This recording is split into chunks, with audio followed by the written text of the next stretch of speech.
Finally हम मुंजा पहुँचे हैं। तकरीबन 6 घंटे बाइक चलाया था। 6 घंटे बाइक चलाया नॉन स्टॉप। 10:30 से चल रहा है नॉन स्टॉप। 10:30 नाश्ता करके निकले थे। वो तो फिर उधर भी गए थे ना। हाँ, 6-6.5 घंटे नॉन स्टॉप बाइक चलाया। सिर्फ 5 या 10 मिनट रुके होंगे, वो भी ग्रेप्स खाने के लिए। उसके बाद नॉन स्टॉप बाइक चलाने के बाद हम फाइनली अपने मंजिल पे पहुंच गए हैं और खाना खा रहे हैं। उसके बाद कैंप लगाएंगे। नेट है नहीं अभी तक, एकदम ही सारे की स्ट्रीक्स आएंगी और मेरी जाएंगी। सर्दी फुल अंत है यहाँ पे। और बस इतना ही, बाय बाय। फाइनली हम मुंजा में हैं और कपड़े शपड़े चेंज कर लिए, शावर ले लिया। 2 दिन से कपड़े नहीं चेंज किए थे क्योंकि ड्राइविंग करनी थी, मट्टी था रास्ते में, तो इस वजह से कपड़े चेंज नहीं किए। अब कर लिए हैं। मेरा काम देखो, 3 शर्टें उठा ली और पैंट 1 उठा ली। उठाना ही भूल गया। मैंने प्रेस भी की थी, मेरे ख्याल में पता नहीं वहीं पे रख दिया होगा। जल्दी में जो निकले थे, देखते हैं रास्ते में बाज़ार मिलता तो कोई 2 दिन पैंट लेते हैं। अब जा रहे हैं नाश्ता करने। नाश्ता करने के बाद देखते हैं किधर निकलना है। यहाँ का एक बंदा कह रहा था कि ऊपर एक जगह है, पता नहीं क्या नाम बता रहा था, टेढ़ा मेढ़ा नाम था उसका। तो उधर जाओ, 1400 साल पुरानी जगह, किला टाइप है, तो हमारे ऊपर ही है। तो अब उधर ही जाएंगे नाश्ता करने के बाद। उसके बाद देखते हैं या कोई यहाँ पे कोई झील शील हुई तो वो देखेंगे, नहीं तो फिर कद्दू की तरफ रवाना होंगे। तो हम यहाँ से रवाना हो चुके थे। 3-4 जगह थी जिधर हमने जाना था। जो सबसे पहली जगह आनी थी उसका नाम था अटावा लेक। हम पहले तो कभी भी नहीं गए थे, तो सुनने में आया था कि बहुत ही खूबसूरत है। तो हम अपनी मंजिल से रवाना हो चुके थे। रात जो हमने स्टे किया था वो हुंजा में ही किया था। हुंजा से निकल के फिर हम अटावा लेक में चले गए। पहले तो मैं ये फ़र्स्ट टर्मिनल थी जिसमें एंटर हुआ। इस टर्मिनल में जो सीन था ना, एक तो ये टर्मिनल यहाँ पे तो अभी छोटी है, नेक्स्ट जो टर्मिनल आएगी वो बहुत बड़ी है। तो यहाँ पे एंटर हुए, यहाँ इतनी ठंड थी ना कि हाथ पांव सुन्न हो रहे थे। इवन के जो कान थे वो रेड हो चुके थे हमारे, सिर्फ ये थोड़ी सी टर्मिनल में एंटर होते। और जब धूप में निकलते थे एक अजीब सा सुकून मिलता था।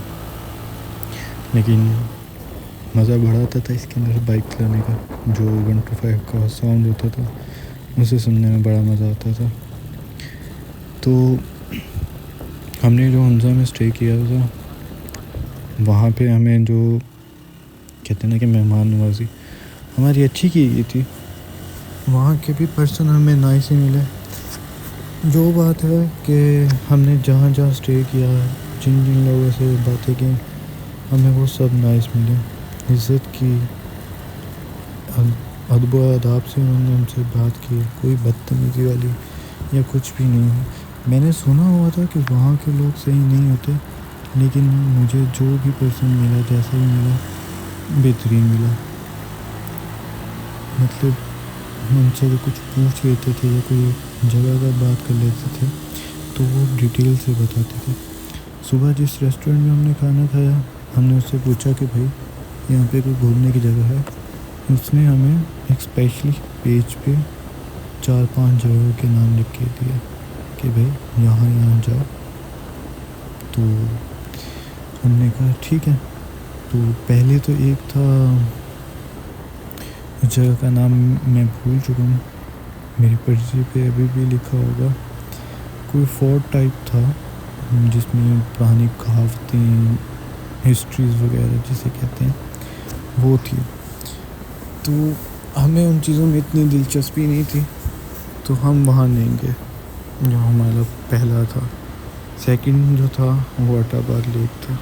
तो उधर तो जाना बनता था क्योंकि टिकटॉक पे हमने उसकी वीडियोस वगैरह बहुत देखी हुई थी।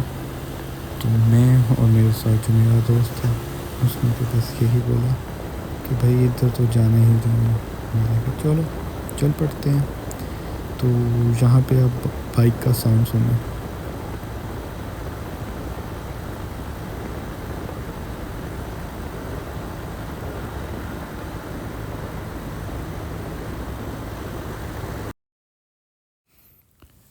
टनल से निकलते ही फिर हम दूसरी टनल में एंटर हो चुके हैं। ये उससे बड़ी है। जब मैं वीडियो रिकॉर्ड कर रहा था तो ये कम से कम भी 3 से 4 मिनट की वीडियो रिकॉर्ड हुई थी इस टनल में। और अंधेरा, गाड़ी हमारे साथ से गुजर जाए तो तब हमारे लिए कंफर्टेबल होता था।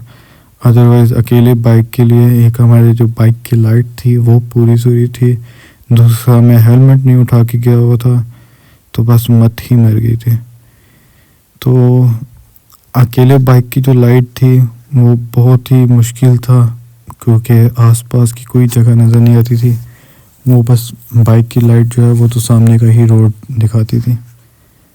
तो जो टर्नर वाला रास्ता था वो ऐसे समझ लो कि हमारे लिए एक मुश्किल वाला ही रास्ता है समझ लो, क्योंकि इसमें एक अजीब सी ठंड थी और ऊपर से बाइक की रोशनी कम थी। पहले पहले जब हम टर्नर में एंटर हुए तो एक थोड़ा सा अजीब सा, वो जैसे कहते हैं ना, खौफ सा, वो आ रहा था। लेकिन फिर आदी हो गया, फिर जाने दिया। फिर हम पूरे रास्ते सिर्फ और सिर्फ बाइक के साउंड का ही मज़ा लेते रहे इस टर्नर के अंदर। बाइक के पटाखे वगैरह भी मारे, तो इसमें जो पटाखे का साउंड होता था बाइक के, तो वो पूरे टर्नर में गूंजता था, पता चलता था कि कोई आ रहा है। तो हम इस टर्नर पे बस इधर उधर देखते नहीं थे, सिर्फ सामने ही देखते थे कि ये ना हो कि सामने कोई चीज़ आ जाए। पहले मैं टर्नर में एंटर हुआ था और वो पता नहीं कहाँ से वो कुत्ता आ गया। मैंने कहा लो भाई, तेरा यहाँ पे कोई काम था आने का? तो उससे बड़ी ब्रेकें लेके बचाई हैं, क्योंकि टर्नर का स्टार्टअप था, बाइक के मज़े लेने के चक्करों में फुल स्पीड कर ली थी और सामने से कुत्ता आ गया। कुत्ता आगे कहता हाँ भाई भगा के चलान होगा तुम्हारा। उससे तो फिर हम बच गए। तो ये हम अटाबार लेक के पास पहुंच गए, करीब ही हैं। हमें यहाँ से अटाबार लेक नज़र आ चुकी थी। तो अब रास्ता हम ढूंढ रहे थे कि यहाँ से एंटर कैसे हैं। ये जहाँ पे गाड़ियाँ खड़ी हैं यहाँ पे एंटर का रास्ता था, लेकिन ये सिर्फ और सिर्फ होटल वालों के लिए था, हमारे लिए नहीं था। ये यहाँ से नीचे उतरना था, हम नहीं उतरे। हमने कहा हमने नहीं उतरना, और फाइनली हम पहुँच गए थे अटाबार लेक।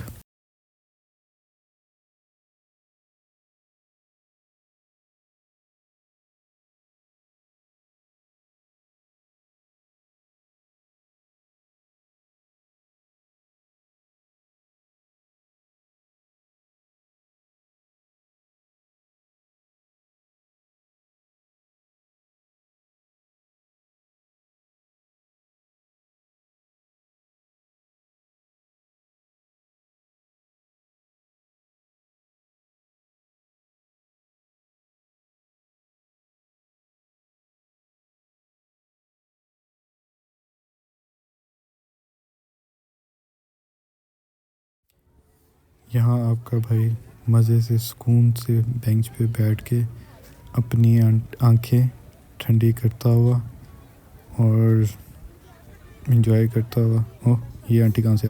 ए रहा नहीं जाता, ये वाकई तड़प आंटी ही ठंडी ऐसी है लग ना। रही थी, लेकिन ये वाली ठंडी नहीं कह रहे थे, ये व्यू देख के ठंडी कह रहे थे। कहीं गलत मत समझ लेना तुम लोग।